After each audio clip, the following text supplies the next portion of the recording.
Please welcome our searchy number 1. Kailan ko yan eh. Nagpapakalat ng fake news yan. Ano fake news?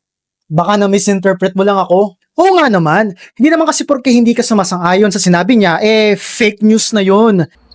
Ano nga ba talaga ang fake news? Kung pag-isahin ang mga definisyon nito mula diksyonaryo, simple lang, ito ay mali o walang basihang impormasyong ipinakakalat na nasa forma ng balita.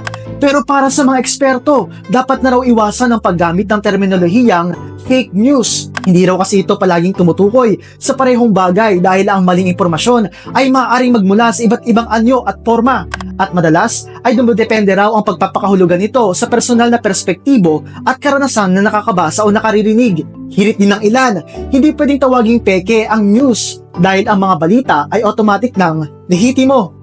Ano nga ang gagamitin? Kinategorize yan ng mga communication at media scholars sa 3 uri. Misinformation ang tawag sa unintentional mistakes o hindi sadyang pagkakamali.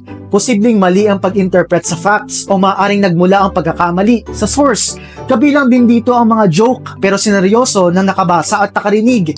Disinformation naman ang tawag kung talagang fabricated o gawa-gawa lang ang impormasyon o kaya na may sinadyang imanipula o inedit ang isang material. Dito rin daw pumapasok ang conspiracy theories at mga chismis at huli, ang pinakamapanganib sa lahat, malinformation. Ito yung bagaman galing ang impormasyon sa katotohanan, sadyang iniiba ang konteksto para sadyang makapahamak ng iba. O ngayong alam nyo na ang pagkakaiba ng fake news, wala po tayong winner today.